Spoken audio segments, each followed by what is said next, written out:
Good morning, everyone. 12th class, EST, and today's topic is decentralization. In yesterday class, we did delegation. Both topics are interrelated.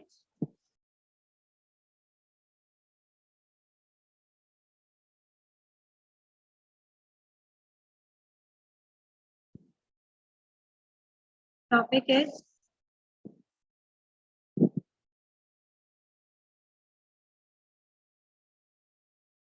decentralization. Chapter 5, 12th class, business studies. In delegation, I told you yesterday that delegation means transfer of the authority from superior to subordinate. So when a superior transfers his authority to his subordinate to reduce his workload, then it is known as delegation. So we can say earlier the authority was with the superior. Now he has given his authority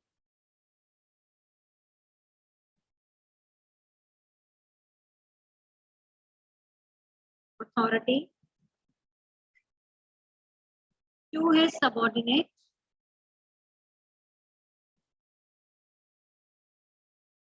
So authority is multiplied by 2. You can see in this diagram that here authority is multiplied by 2. Authority is multiplied by 2 means the authority is shared by the superior with the subordinate. So whenever in the case study you understood that authority is in between only two persons, one is the superior and the other one is the subordinate, then it means it is the concept of delegation. Okay, so before going to the decentralization, I will be giving you one example so that the concept is clear to you. For example, suppose here is a general manager and he is overburdened with the task. As general manager is looking for all the departments and he must be supervising all the departments and he must be taking the decision on behalf of all the departments. He must be getting the reports from all the departmental heads. So he is feeling overburdened. So just to reduce his workload, what he has done, he is giving the authority for the appointments to the production manager. He told this thing that if a production manager wants to appoint any person in his department, any employee for his department, then he can appoint on his behalf. It means all the production department appointments will be done only by the production manager. So in this case, we can say earlier this authority was with the general manager. Now he has shared this authority with production manager. So authority is multiplied by 2. General manager, superior, and production manager is his subordinate. So in this case, you can see that authority is shared by one person to the other person. So this is the case of authority is multiplied by 2. It means this is the example of delegation. Now suppose general manager is giving this authority to all the departmental managers, to the purchase manager also, to the marketing department also, to the finance department also. So it means now the authority is not multiplied by only 2. Now all the appointments related to a particular department are done by that particular departmental head. The head of a particular department is known as manager, departmental manager. So all the appointments related to production are done by the production manager. Related to purchase are done by the purchase manager. All the employees in the marketing department will be appointed by the marketing manager. All the appointments in the finance department will be done by the finance manager. So we can see now the manager has shared his authority with many. Manager has shared authority with many people, with many. So whenever authority is multiplied by many, yes, authority is multiplied by many, then it is known as decentralization. Decentralization.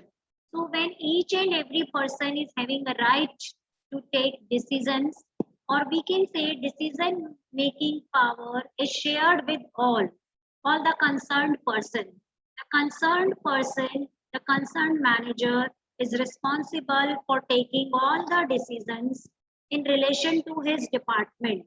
Then it means all the managers, all the departmental heads are taking the decision in relation to their respective department. It means the manager has shared the authority with all the managers. The general manager or the top management has shared the authority with all the middle level managers. So in this case, we can see that the authority is multiplied by many. So whenever authority is multiplied by many, then it is known as decentralization. And whenever authority is multiplied by 2, then it is known as delegation. So in delegation, the authority is shared in between the superior and subordinate, only in between two persons. Okay. So whenever we will be talking about the delegation, there will be involvement of only 2%, and in decentralization, involvement of many persons. So further, this decentralization can be extended from one level to the another level. So we can define decentralization in one more easy form. So when authority was multiplied by 2, it was delegation. So extension of delegation is known as decentralization. Again, very important one marker question. Extension of delegation. So when delegation is extended from top level to lower level or to the lowest level, then it is known as decentralization. So decentralization means, now one more example we can take before the meaning.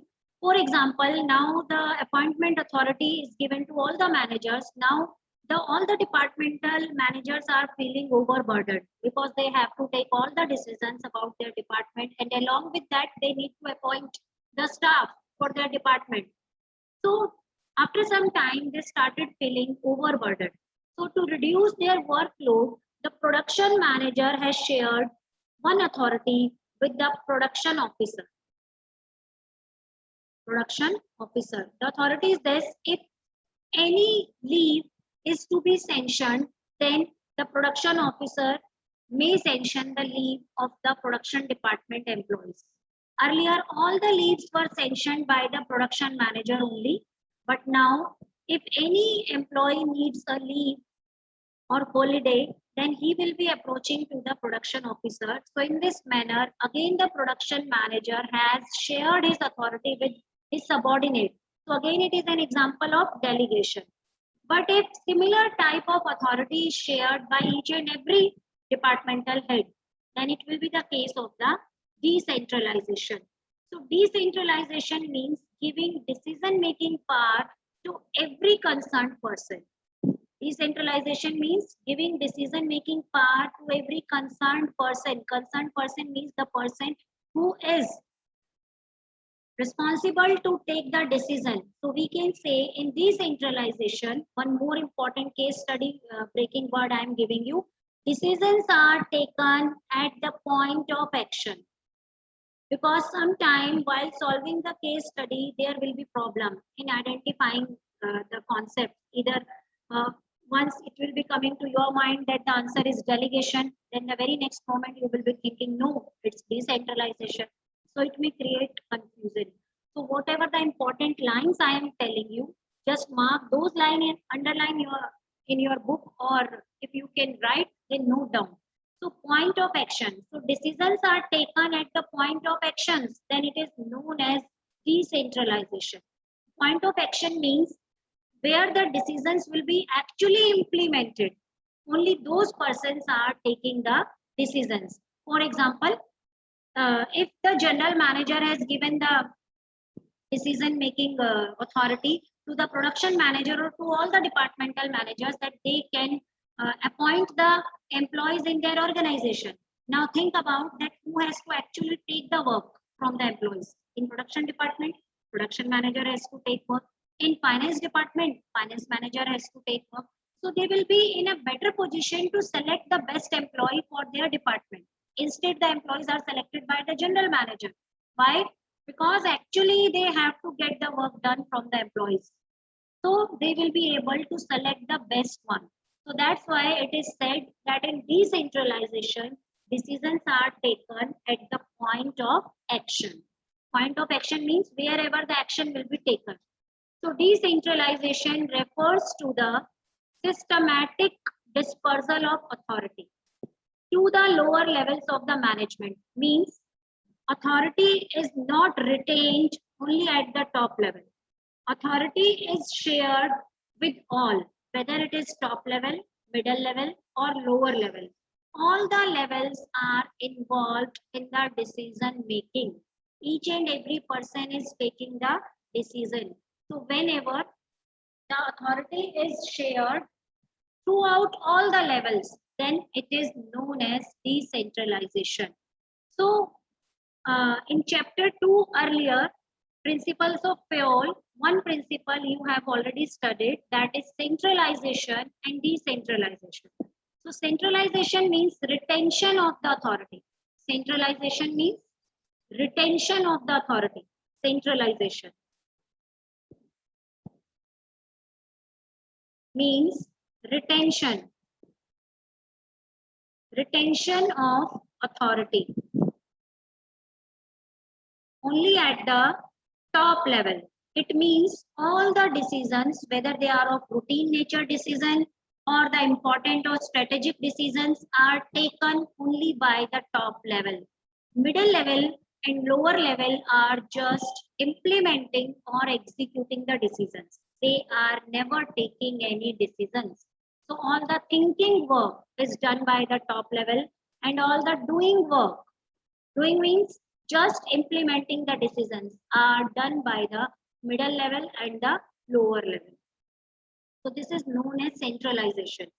So if you are in your organization, everything is centralized, decision making authority is centralized, then the middle level and the lower level may feel monotonous.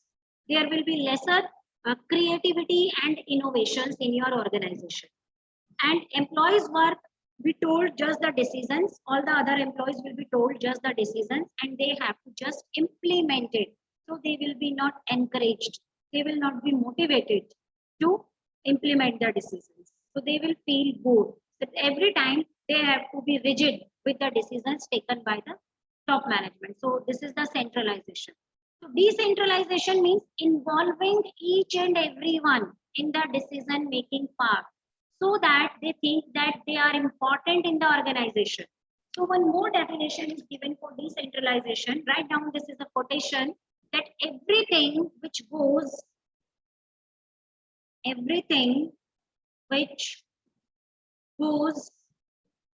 to increase, which goes to increase the importance,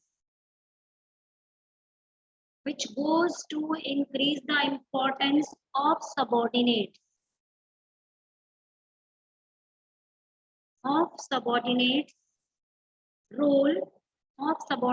role is decentralization. Means anything which we are doing for increasing the role of subordinates. Increasing the role means we are giving them more importance, we are involving them in more of the things. So that is known as decentralization. And everything that goes to reduce it, everything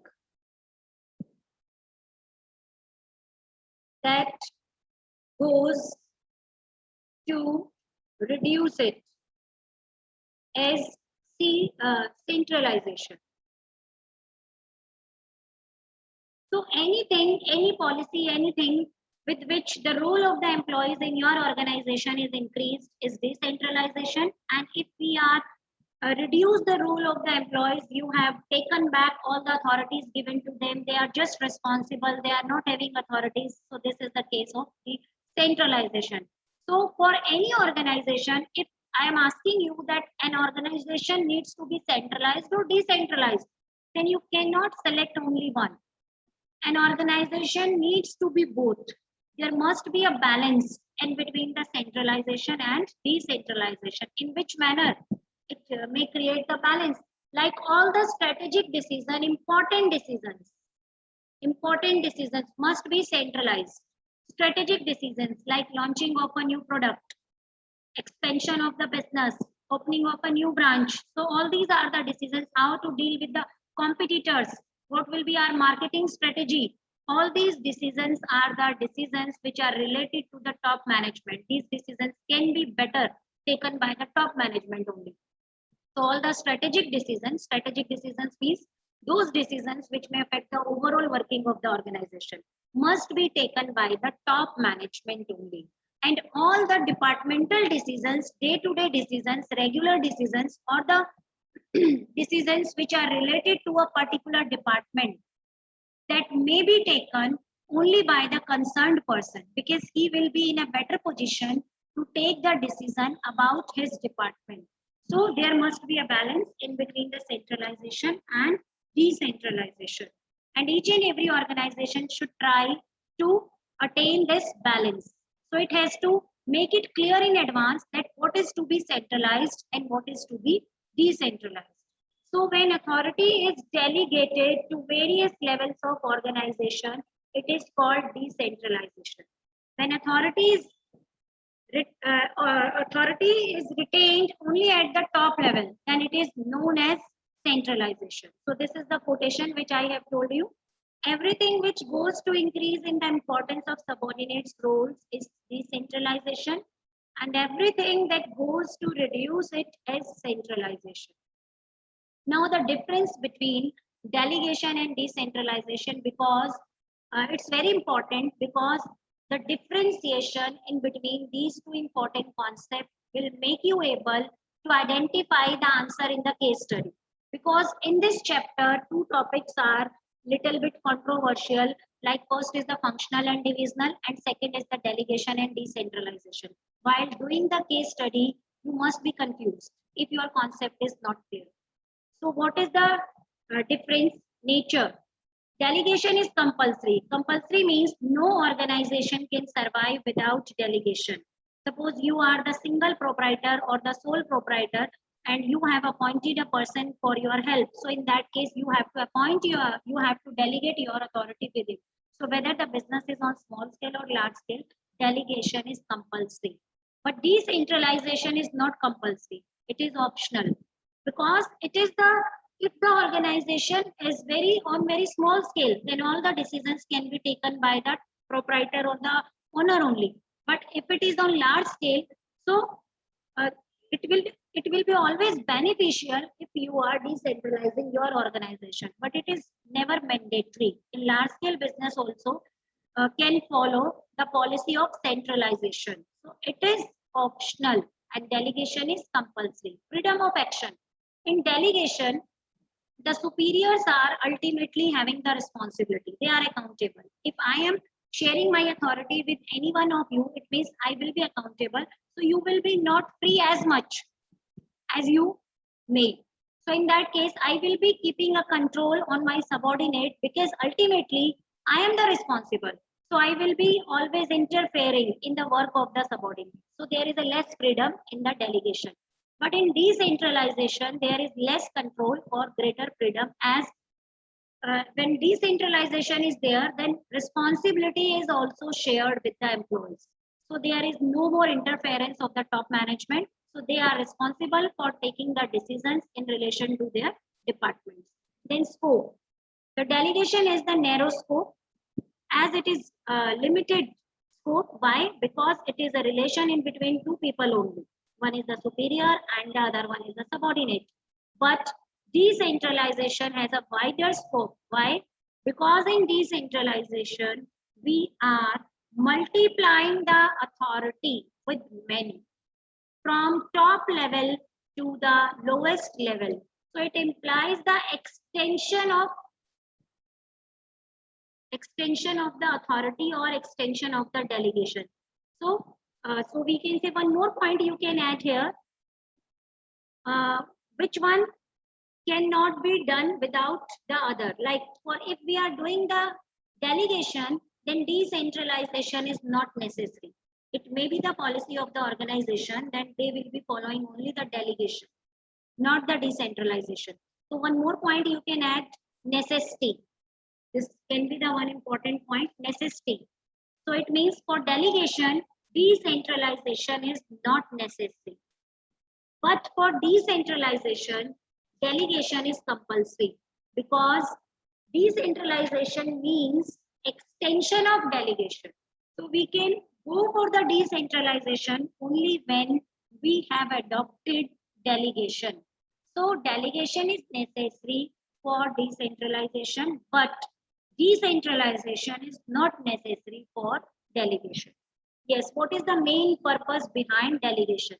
The main purpose behind delegation is to reduce the workload of the superior. As I told you earlier, that superior sometimes may feel overburdened. So to lessen his burden, he may share some of his work with his subordinate. But in decentralization, the main important purpose for decentralization is to increase the role of the subordinates, to give them more importance so that they are highly motivated to get the work done.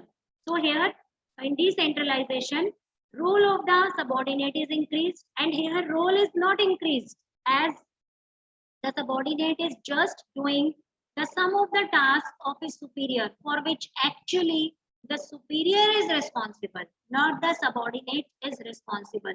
But then why he is doing a superior task? Because superior is his boss and he cannot deny. But one, his personal benefit is also there.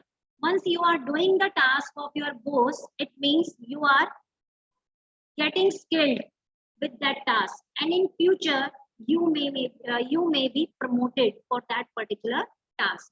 So this is all about the concept of decentralization, delegation, and the difference between delegation and decentralization. I hope the topic is clear.